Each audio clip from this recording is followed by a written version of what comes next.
started researching the life of Gladys Maythew, I recalled a very helpful lecture heard in your American Heritage class at Hillsdale College over 30 years ago. You encouraged the class to view much of our country's history through the lens of family, church, and local community. Did you originally develop this idea in graduate school? I figured out once after I'd been teaching for about 20 years that it took me 15 years to learn how to teach. And it wasn't until I got to Hillsdale College in 1975 that all of this started to come together, because I finally had the opportunity to build required courses for freshmen and some upper division courses as well around concepts and understandings of historical forces and historical circumstances that I'd never had a chance to really sit down and make into a systematic way of looking at the past. Before that, I was just trying the best I could to tell stories, and that's where it starts, of course, because history is stories, and we got to remember that we're always telling stories, and we got to find the best ways to teach them. I went into teaching with practically no preparation for it. I'd never thought of becoming a teacher. Within 20 minutes of the time I first entered a classroom, that whatever else I was supposed to do in the world, this was certainly one of them.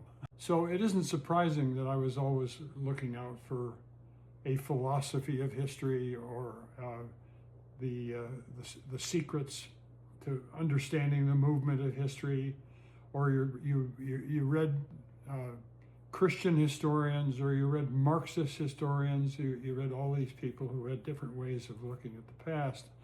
And so I always had my eye out for things that would help along those lines.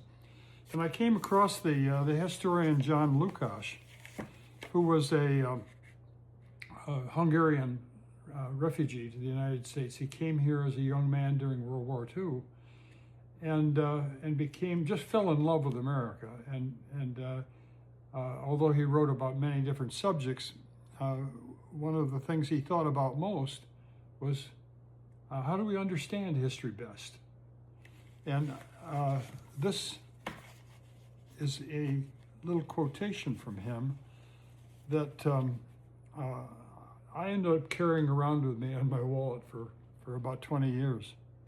He said, "The greatest Western historians have always understood that a sane understanding of human nature literally preempts the need for a philosophy of history.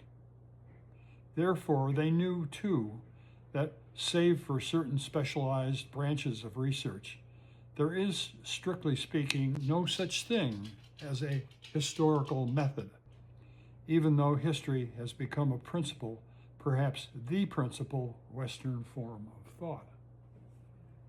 So that made sense to me. What constitutes the study of history when you realize that history is really all we know? By the time I've spoken a sentence, that's already in the past. And so all what we know has already taken place.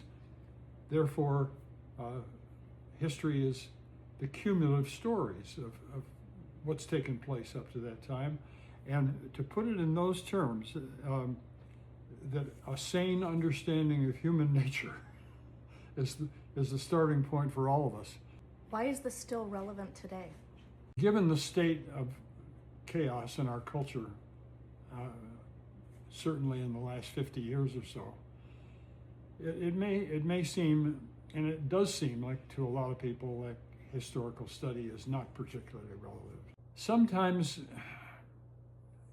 gives us the temptation, I like to use that word, the temptation, to think that the past is something that is indeed gone, and that what we are doing now is constantly inventing and reinventing not only our culture, but in some strange sorts of ways, ourselves.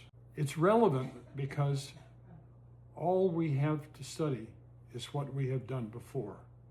If we do it carefully enough, and we research it carefully enough, we find out that people don't change much from generation to generation.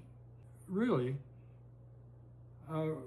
we're about the same as human beings. And once we realize that, then the stories we can learn from the past are still the stories that are important to us in every way as we live our lives. Good. Thank you, John.